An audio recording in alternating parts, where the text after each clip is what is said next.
আইনের নামের শুরুতেই বিকশিত ভারত এই শব্দটি রয়েছে, এবং আমরা জানি যে কেন্দ্রীয় সরকারের যে মিশন 2047 সালের মধ্যে ভারতকে বিকশিত ভারতের জায়গায় নিয়ে যাওয়া, সেক্ষেত্রে এই নতুন বিল বিকশিত ভারত গঠনের যে লক্ষ্য সেটাকে কতটা সাহায্য করবে বলে আপনি মনে করেন?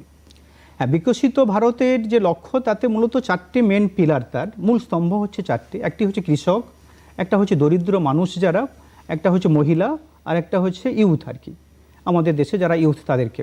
তো এই বিলটি সরাসরি তো যারা দরিদ্র শ্রেণীর মানুষ তাদেরকে সরাসরি অ্যাড্রেস করছে, তারাই এখানে কাজ পাওয়ার জন্য স্বাভাবিকভাবে বেশি তারা বেনিফিটেড হবেন। তার পাশাপাশি কৃষকের সঙ্গেও এই বিলটি যাচ্ছে, এবং কৃষকের সঙ্গে সামঞ্জস্য রেখে, কৃষিকাজের সঙ্গে সামঞ্জস্য রেখে এই বিলটিকে নিয়ে আসা হয়েছে।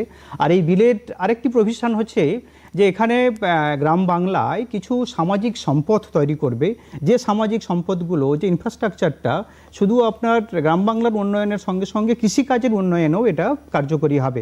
তাহলে কৃষক যে কৃষি যে একটা অন্যতম স্তম্ভ আপনার ভিশন বিকশিত ভারতের, তা এই স্কিম সেটাকেও কিছুটা হলো অ্যাড্রেস করছে।